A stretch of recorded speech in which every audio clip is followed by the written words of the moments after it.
The unexpected. Bow, the twin sons of the alien planet. Valora beat down gently on the wide stone streets of the capital city. Humans were still rare here, and that made Eli Carter, a humble Earth trader, stand out wherever he went. Eli walked through the colorful marketplace, holding a pouch of alien fruit he had just bought. The smells were strange, the colors too bright, and the language hard to follow. Still, he smiled politely and nodded at the curious stares he received from the locals. He didn't want to cause trouble.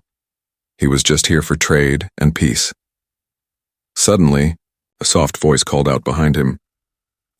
You carry the sky's echo." Eli turned and saw her. She was young, maybe 20 in human years, with silver hair that shimmered like moonlight, and large violet eyes that looked both scared and certain. Her skin was a soft shade of blue, and a faint glow outlined her slender form. She wore flowing robes with gold embroidery, and her bare feet made no sound on the stone. Before Eli could speak, the alien girl stepped forward, and then she knelt. Right there, in front of everyone, she went down on one knee, her head bowed low and her hand placed over her chest. Eli blinked. What are you doing? Please stand up." She did not move. A few of the other alien vendors nearby froze. Some whispered. Others dropped what they were doing and backed away, eyes wide. Eli looked around, confused. "I said you don't have to bow. Seriously, I'm just a guy, I didn't do anything." Still, she remained kneeling. More people gathered. Now dozens of eyes were watching. Someone ran off in the distance, perhaps to call the city guard. Eli knelt beside her and gently touched her shoulder. "Look," he said softly. "I'm just Eli. I'm from Earth. I'm not a god. I'm not a leader. You don't need to treat me like this." She looked up finally. Her eyes glistened with emotion. "You touched the stone, didn't you?" she whispered. Eli frowned. "The stone?" "The stone of seeing. Near the garden temple. Only one marked by the stars may touch it without burning. It's sacred." Eli remembered. Earlier that day, he had leaned on a strange, smooth boulder near the temple garden while waiting for his translator to catch up. He didn't feel anything special. "It was just a rock," he said with a nervous laugh. "I didn't mean anything by it." The girl's lips parted in awe. "Then it's true. The prophecy speaks of one who will not feel the fire, one who will walk among us and change the tide of fate." Eli stood up slowly, heart racing. No, I'm not that guy. You've got the wrong human. I just wanted to trade fruit." At that moment, a group of tall armored aliens arrived.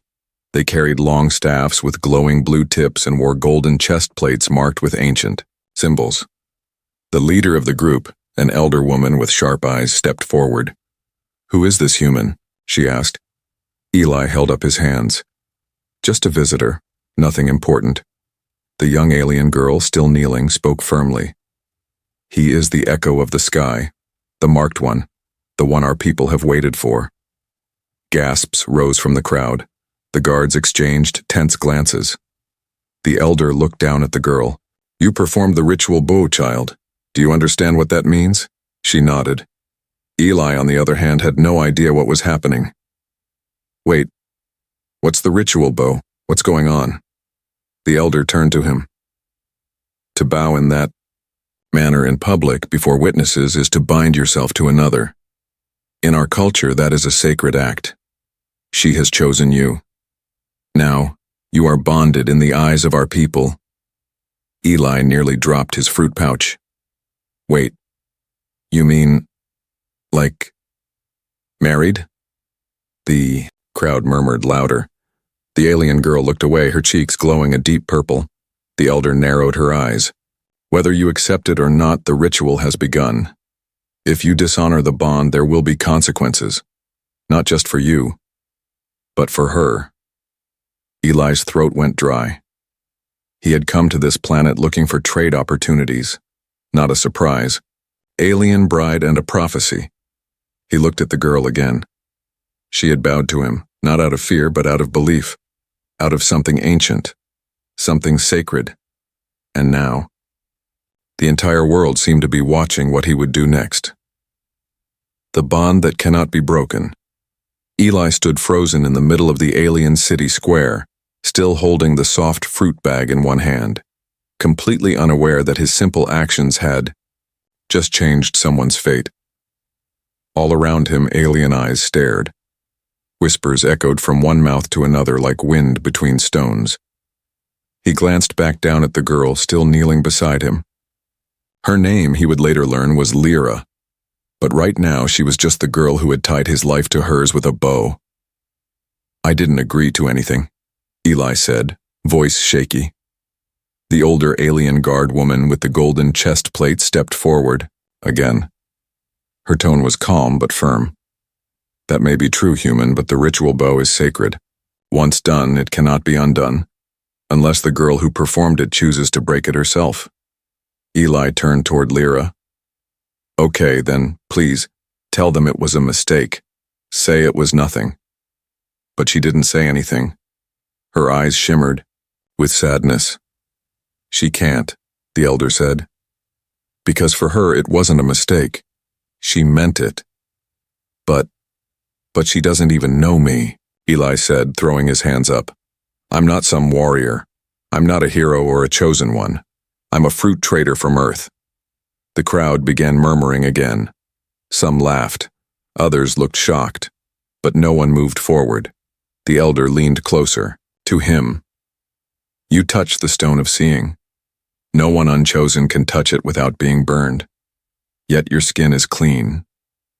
Eli looked at his palm. It looked normal. No burn. No glow. But there was a small symbol now, barely visible. Like a silver ring had been imprinted under his skin. "I didn't notice this before," he whispered. "It's the mark of the bond," the elder replied. "It appears only when the stone responds." Before Eli could respond, more guards arrived. But these wore black and red armor, and they didn't kneel. "Is this the one?" their leader asked sharply. The elder stepped in front. "Yes, he carries the mark." "We need to report this to the royal court," the new guard captain said coldly. "The high priest must be informed. The echo has returned." Eli looked from one group of guards to another. "Echo? What echo? I didn't echo anything." Lyra slowly stood beside him. "They call it the echo of the sky, a human who would return when our people face the edge of extinction, a sign of change." Eli rubbed his face in disbelief. "You're telling me your people believe some random Earth guy will show up and fix everything?" She nodded. "And you think that's me?" She didn't speak, but she stepped closer. For a second, Eli saw a spark of hope in her expression. The black-armored guards moved in. "We're taking them both," the captain declared. "The council must decide what happens next." Eli tried to resist. "Wait, I'm not part of this." Lyra touched his arm. "Don't fight. It will only make it worse. I don't want to be tied to someone I don't even know." Her hand trembled slightly.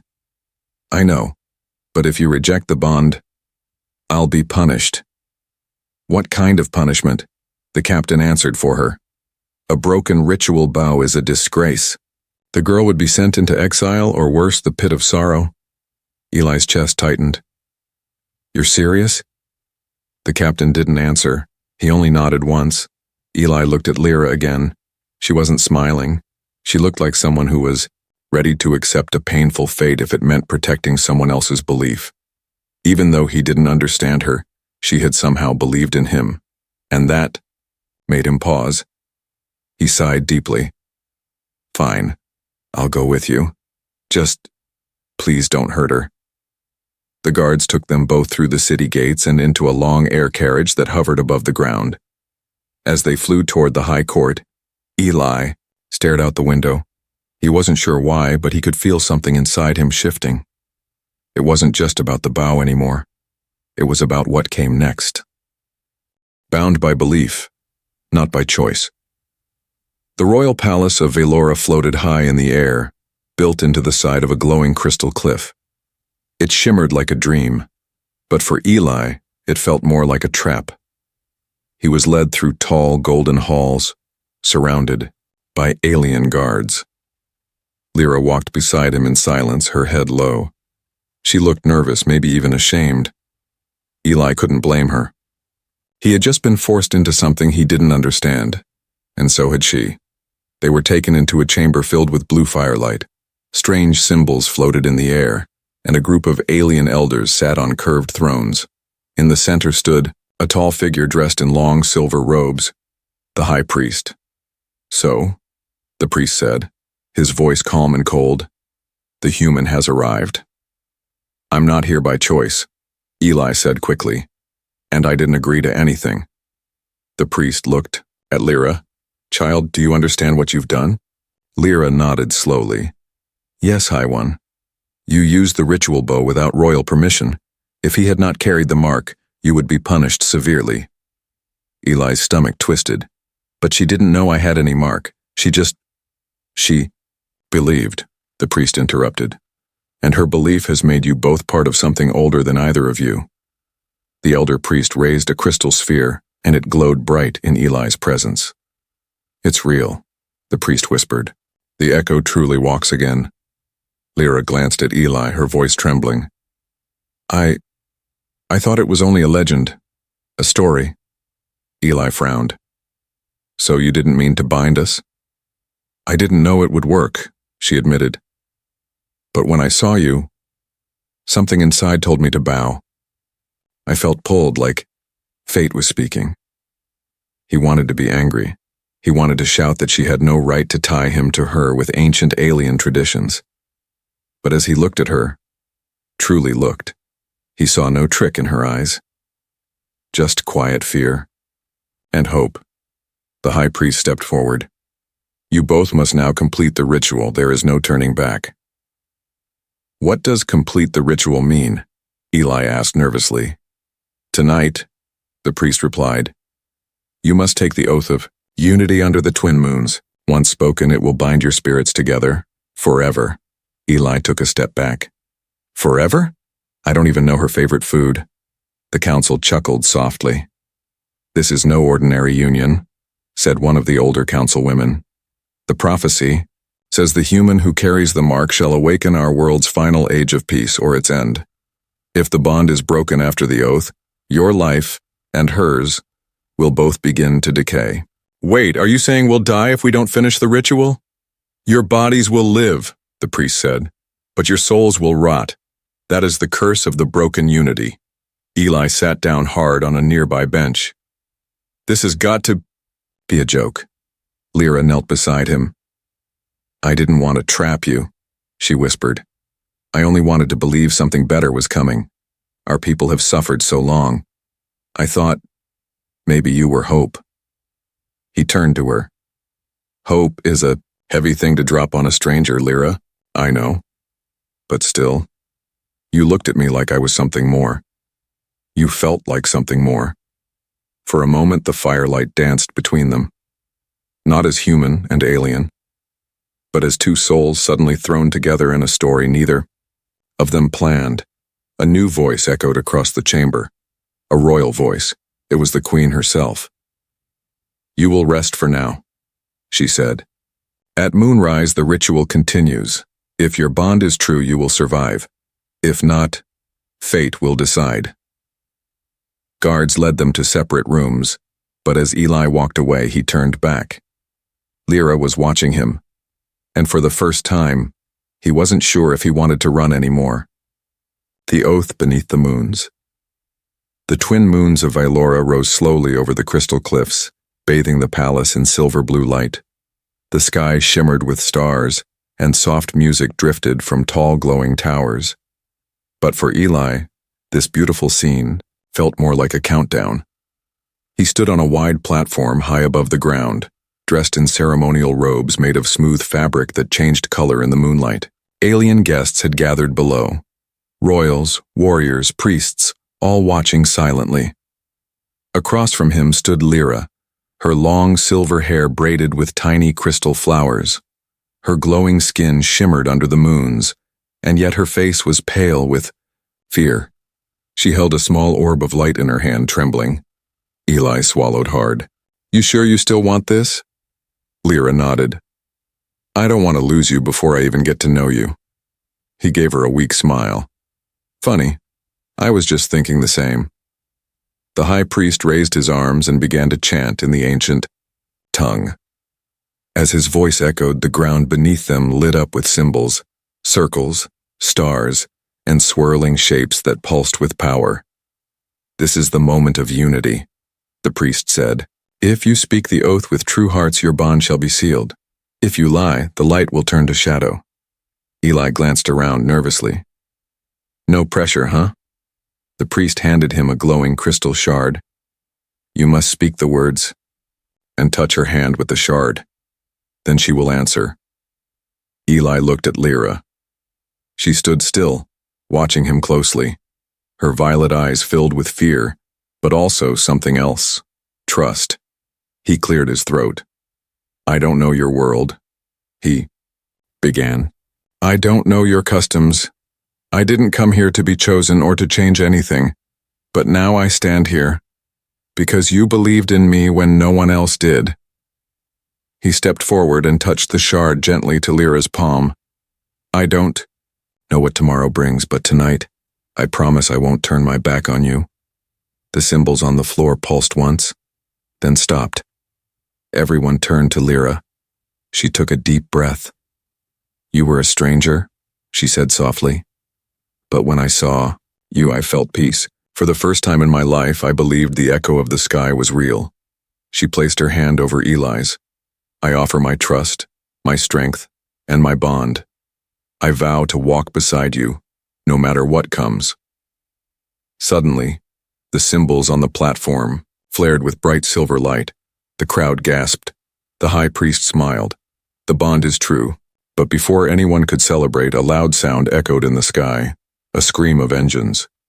3 black ships descended from the clouds, dropping ropes and soldiers dressed in dark armor. Shouts and panic spread as guards rushed forward. One of the invading warriors raised a staff. Seize the girl. The prophecy must not be fulfilled. Lyra grabbed Eli's arm. That's my uncle's crest. He's trying to stop the bond. Why?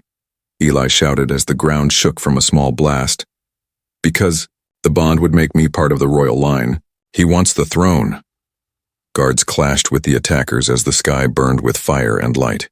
Eli grabbed Lyra's hand and pulled her down the stairs. We have to run. No, she said. The ritual must be finished. If we leave now, the bond won't be sealed. Eli looked at the chaos, then back at her. Then we finish it together. They turned and faced the high priest again. He stood his ground, chanting louder as fire rained from above. Place your hands together and complete the final vow. As Eli and Lyra locked hands, light burst between them. A wave of force shot outward, knocking back the enemy soldiers. The moons turned white. The floor symbols rose into the air, surrounding them in a glowing spiral. The priest's voice thundered. It is done. The bond is sealed. They are one. The enemies, now dazed and weak, fled back to their ships. The crowd slowly rose to their feet, and the queen herself stepped forward. You have done what none thought possible, she said. You completed the sacred bond and saved us from within. Eli stood there out of breath, heart pounding. He had started the day as a fruit trader. Now he was part of something much, much bigger. The secret in her blood, the celebration was quiet. After the attack had been stopped and the bond completed, the palace halls were calm, but heavy with tension. Everyone now looked at Eli not just as a visitor or the echo, but as someone who had stepped into a story older than he could understand. He sat in a quiet chamber beside Lyra. The crystal windows glowed with soft moonlight. Neither of them spoke for a long time. Finally, Lyra broke the silence. I didn't think we'd survive. Eli gave a small smile. Me either. I've been through strange stuff in life, but tonight took first prize. Lyra turned toward him. Her voice was softer now. I need to tell you something. Eli looked at her curiously. Another prophecy? She shook her head. No. Something personal. Something Dangerous. He sat up straighter. Go on. Lyra stood and moved to the middle of the room. She pulled back her long sleeve and held up her arm. Underneath the skin, a strange pattern pulsed, bright and red, like glowing roots under glass. This isn't just about the bond, she said. It's about me. Eli stood slowly. Is that part of the ritual? No, she whispered. It's part of my bloodline. She took a deep breath. I am not just a citizen of Velora. I carry the last trace of the ancient line. Long-lost family of energy binders. We were believed to be extinct. Eli frowned. So, you're royalty? She nodded. Half-blood. My mother was one of them. She died protecting me. My uncle feared what I might become, so he hid the truth. Until now. Eli stepped closer. That's why he wants to stop the bond. Because if you rise, he loses control.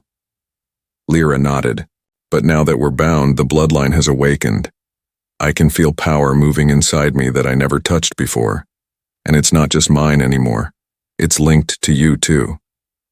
Wait, what? Eli blinked. You mean I have alien blood powers now? Not blood, she said, stepping closer. But the bond has fused our life energy. What I feel, you may feel too. And if one of us dies, the other will fade. Eli sat down hard. That's a lot to take in after surviving a space wedding ambush. Lyra smiled gently. I'm sorry. I should have told you earlier. Eli looked at her seriously. Why trust me with all this? Because I saw something in you, she said. You didn't run. You didn't break the bond. You chose to stand beside me when you could have escaped. Eli sighed. I was trying to protect you, but now I realize you've been protecting me all along. Just then, a knock came at the chamber door. The high priest entered, his expression serious. You must come with me, he said. Both of you. Why? Lyra asked. The priest held up a glowing scroll. Because the bond's final phase is not just spiritual. There is one last test. One last gate. Eli groaned. Another test? Haven't we passed enough? The priest frowned. This one is ancient, the gate of truth. If you wish to fully awaken the bond's power and protect yourselves from your enemies, you must enter it together. Lyra stepped forward. But the gate is buried in the heart caves. That place hasn't been opened in hundreds of years. The priest nodded. Until now. The bond you formed has reopened it, and whatever you find inside will determine your future. Eli looked between them. Let me guess. If we fail, we die? The priest smiled faintly. No, worse. Eli's heart dropped. Worse than dying? Yes, the priest said. You will forget. Each other, the bond, everything. Lyra's face turned pale. No memories. No us? She whispered. Eli looked at her hand and slowly reached for it. Then we better not fail. The gate of truth. The journey to the heart caves began before sunrise. Eli and Lyra rode on a floating skimmer, cutting through the glowing forests of Velora. Trees shimmered with bioluminescent light. Strange birds sang in tones that made the air feel heavy. But none of it distracted Eli from the thoughts spinning in his head. In just 2 days he had gone from a quiet trader to being soul-bound to an alien girl, hunted by her uncle, and marked as the key to some ancient prophecy. And now, they were headed to a place called the Gate of Truth. You okay? Lyra asked gently. Eli looked at her. Her eyes, glowing softly in the dawn light, were calm but alert. I'm still trying to process everything, he said.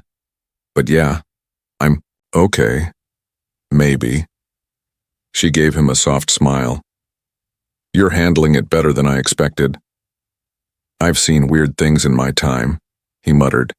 But falling in love with someone after being soul-tied by a glowing floor, that's new. Lyra blinked. Wait, love? Eli looked away. Forget I said that. Before she could reply, the skimmer slowed. They had arrived. The heart caves were carved into a black mountain shaped like a sleeping beast. 2 stone doors stood sealed, covered in ancient symbols and veins of red crystal. The high priest met them at the entrance with only 2 guards. "This is where no lies can survive," he said. "You must enter alone. Not even I can pass through. The gate." Lyra took a deep breath. "We're ready." Eli looked at her. "Are we?" She reached out and took his hand. "Only if we go together." They stepped forward. As their palms touched the stone, the doors began to glow. Symbols lit up one by one, and the mountain trembled. Then, with a low groan, the doors split open. Inside, there was no sound, just silence. The air shimmered like it wasn't real. The walls were dark but pulsed with soft light, almost like a heartbeat. Eli and Lyra walked slowly down the tunnel, hand in hand. After several turns, they reached a massive chamber. At its center floated a glowing orb surrounded by rings of light. Then a deep voice echoed, though no one was there. "To pass, you must face what binds you, and what breaks you." Suddenly, the room changed. Eli blinked.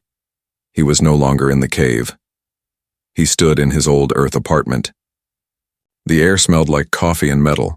Rain tapped softly on the glass window. "What is this?" he whispered. Behind him, the door opened, and a woman walked in. She wasn't alien, she was human, his ex-fiancée, Maria. "Eli," she said gently, "why did you leave without saying goodbye?" His heart clenched. This wasn't real. This was the past. "I didn't know how to stay," he said. "I was scared." Scared of love? Scared of being hurt again? Maria stepped forward and kissed his cheek. Then everything faded. Now Eli stood back in the heart cave, alone. Across from him, Lyra stood frozen inside a glowing circle. "Lyra!" he shouted. She didn't move. Another voice echoed in his mind. This time her voice. "I'm afraid," she whispered. "I saw my mother die trying to protect me. I've always believed I was cursed, that anyone who loved me would suffer." Eli ran forward, but the light around her pushed him back. "You're not cursed," he yelled. "You were never the problem." She fell to her knees, shaking. "If I let you love me, now will I lose you too?" He didn't hesitate. "No," Eli said. "You won't lose me. Because I choose you. Even if this wasn't destiny, even without the bond, I'd choose you." The glowing circle cracked. Then shattered. Lyra gasped and looked up at him, eyes wide.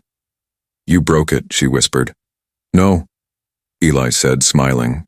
"We did." Suddenly, the orb in the center of the cave blazed bright. A beam of white light hit them both, lifting them into the air. The room shook, and the heartbeat of the mountain grew louder. The voice returned. "Truth has been faced. The bond is now eternal." When they landed, the stone under their feet had changed. It now held both of their names, glowing side by side. Lyra looked at Eli. "What happens now?" Eli reached for her hand. "Now," he said, "we go back and finish what we started." The girl who bowed, and the man who chose to stay, the skies over Valora, were dark with storm clouds as Eli and Lyra returned from the heart caves. But it wasn't thunder that rumbled. It was war. The palace was under attack. Explosions echoed in the distance. Towers burned. Guards raced across bridges with energy spears drawn. Airships circled like vultures above the capital. The people of Valora had been told the echo had come, but their enemies had come faster. Lyra stared at the flames. "My uncle, he's launched his final attack." Eli clenched his fists. "He's afraid. He knows the bond has awakened something he can't control." Just then, a palace runner rushed toward them. "Princess Lyra, your mother, the queen, has been taken. The royal court is collapsing." Lyra froze. Her breath caught in her throat.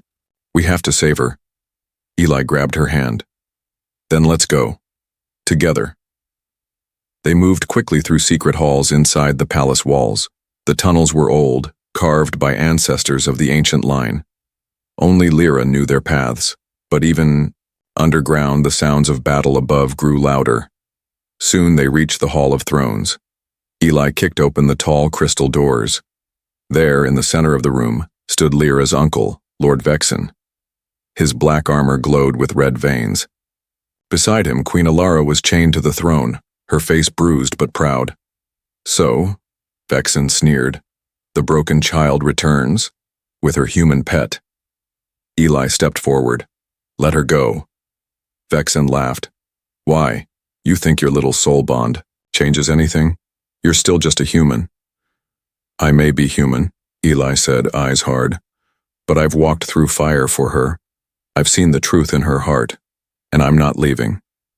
Vexen raised his arm. Energy crackled around his gauntlet. Then you'll die beside her. He fired a blast of dark light toward them, but it never reached. Lyra stepped in front of Eli, raising her hands. A glowing shield burst from her palms, white and silver. The blast hit the shield and scattered like dust. Vexen staggered backward. Impossible! The bond is more than prophecy, Lyra said, her voice steady. It's choice, and I choose to stand for my people. Together, Eli and Lyra stepped forward. Vexen fired again, but Eli grabbed a fallen guard's weapon and deflected it. The weapon buzzed in his hand like it belonged to him. Lyra moved like a flame beside him, her powers rising with each strike. As Vexen grew weaker, her light grew stronger. Finally, with one last surge, Eli disarmed the tyrant. Lyra held up her glowing hand. Your time is over, Uncle. Vexen growled, but he didn't speak again. Moments later, royal guards arrived and took him away. The queen looked at Eli and Lyra, her eyes filled with emotion. You did what I could not. You saved our world. That evening, the fires were put out. The city quieted. The people gathered in the palace square. Eli and Lyra stood on the balcony overlooking them all. The queen raised her voice. This is Eli of Earth, the man who came as a stranger and stayed by choice, not because of legend, not because of law, but because of love. The crowd roared with cheers. Lyra looked at Eli, her violet eyes full of peace. So, are you still just a fruit trader? Eli grinned. I guess I'm something else now. She laughed softly. Will you stay? He didn't answer with words. He reached for her hand, pulled her close, and bowed, deeply and with honor. The crowd gasped. Eli whispered, This time, I bow to you. Lyra's eyes shimmered, and just like that, Valora had a new legend, not about prophecy, but about a girl who believed, and the human who stayed because he believed in her.